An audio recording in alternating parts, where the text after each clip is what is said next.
Крај на една холивудска бајка. Никол Кидман и Кит Урбан се разведуваат по 19 години брак, а причината е болно позната.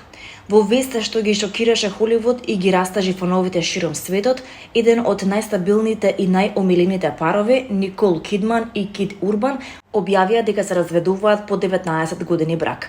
Иако пред само неколку месеци ја прославија годишнината со емотивни објави, извори блиски до парот тврдат дека тие со месеци живеат одвоени животи, а пресудила една работа – немилосрдните кариери и физичката оддалеченост. Според Daily Mail, проблемите во бракот ескалирале во последната година. Додека кантри музичарот Кит Урбан бил на својата светска турнеја High and Alive, актерката Никол Кидман со нивните две ќерки Sunday Rose и Faith Margaret го поменувала времето снимајќи филмови на различни локации од нивниот дом во Нешвил до Англија. Изворите тврдат дека смртта на мајката на Никол минатата година била пресвртница по која парот почнал се повеќе да се оддалечува. Иако се обидувале да одржат контакт преку секојдневни разговори, реалноста била дека водат целосно одвоени животи на различни континенти. Последен пат биле видени заедно во јавност во јуни, а неодамна TMZ објави дека Урбан купил собствен дом во Нешвил, што било јасен знак дека помирувањето не е на повидок. Знаци на криза. Во последните месеци имало и неколку суптилни, но јасни знаци за криза. Во јули Урбан нагло прекинал радиоинтервју откако новинарот му поставил непријатно прашање за провокативните сцени на Кидман во незините нови филмови.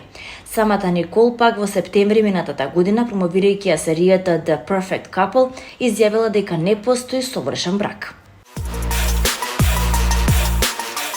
За време на турнејата во Австралија во 2016 година, Мадона задоцни на 2 концерта, а еднаш се појави и пијана на сцена, со што ги разгневи фановите.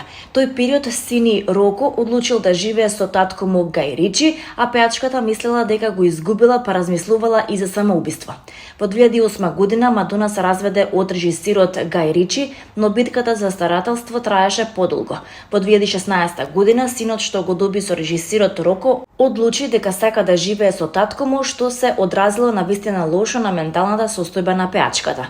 Тој период Мадона беше на турнеја во Австралија, кога Роко одлучил дека сака да живее со татко му, па побегнал и заминал за Лондон. Наводно не сакал да ја види дури ни за Божик. Сега скоро 10 години подосна Мадона прозборе за целата ситуација. Имаше моменти кога сакав да се повредам. Искрено размислував за самоубиство, вели таа во ново интервју.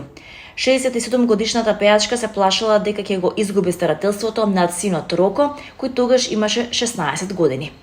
Можам да кажам дека еден од најболните моменти во мојот живот беше битката за старателство. Иако бракот не функционираше, тоа што некој сакаше да ми го одземе детето, па подобро нека ме убие. И додека приватно била во ужасна состојба, Мадона мораше да настапува. Бев на турнеја и секоја вечер бев на сцена. Лежев на подот и плачев во соблекувалната. Навистина мислев дека крајот на светот. Не можев да издржам. На турнејата во Австралија однесувањето на Мадона навистина беше загрижувачко, иако тогаш никој не знаеше што точно се случува. На еден концерт се појави пиена на сцена, а на друг ја молеше публиката да се грижи за неа. Имаше и инцидент кога падна на сцената, па дури и ги помеше своите песни. На 2 концерта во склоп на турнејата пејачката задоцни цели 2 часа. Потоа таа настапуваше и во Нов Зеланд, каде што повторно задоцни околу час и половина. Сепак Мадона успела да го надмине кризниот период и вели дека извлекла поука од целата ситуација. Фала Богу, веќе не се чувствувам така. Со радост можам да кажам дека сум во добар однос со син ми, но тогаш не можев да го воочам тоа. Навистина мислев дека дошол крајот на светот.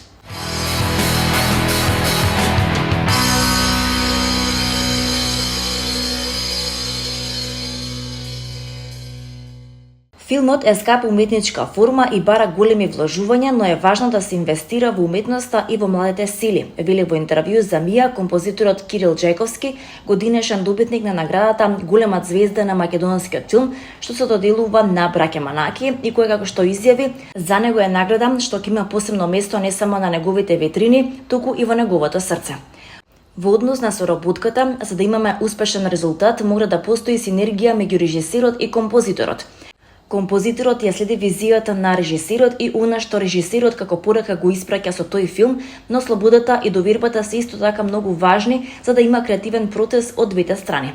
Сум работел и со македонски и со странски режисери, но македонските филмови се нешто во што особено уживам. Освен Манчевски и Поповски, кои веќе ги споменав, ќе ги споменам и Иво Трајков и Дарко Митревски како режисери кои ми дале неограничена слобода и доверба и со чии филмови се гордеам. Ме прашувате и за роковите. Филмовите се многу комплексен процес, не знам дали тоа гледачот може да го забележи кога го гледа готовиот производ, но постои плејада на луѓе кои мора да ја завршат својата работа успешно, квалитетно и во рок за да целиот тој систем функционира. Така рокови постоеле и за мене, но тоа не ми е голем проблем бидејќи под притисок сум најкреативен, открива Джајковски за соработката со режисерите.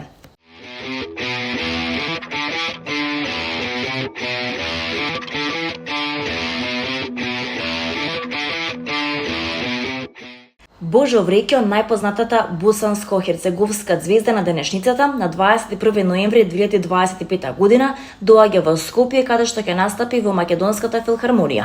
Вреќо е лирски тенор кој со својот ангелски глас ги испева најдлабоките емоции. Неговиот пристап е навистина катарзичен, трансверзален и уникатен, како што пишуваат светските медиуми како францускиот Арте, американскиот New York Times и шпанскиот El Periodico. Споменатите медиуми го нарекуваат и икона на слободата, ангелски глас што ги милува душите и ги отвора срцата. За неговата популарност и квалитет најдобро зборува фактот дека билетите за концертот кон крајот на минатата година во Сараево беа распродадени за само 7 часа. Вреќо пее за љубовта, копнежот и раздвоеноста, за тагата, меланхолијата и осаменоста. Секој стих на Божо е како исповед и признание на љубовта, отаму и магијата на неговите концерти. Тој соработува со особените уметници од светски глас со кој има напишано и нови севдах текстови што неговата се побројна публика едноставно ги обожава од Лейлија па се до Саба. Божо Вреќо навистина се одликува со несекојдневен опус, бидејќи вредно работи на музиката и на истражувањето на балетот и операта, како и на документарни филмови на севдалинката, на која и дава свој авангарден придонес.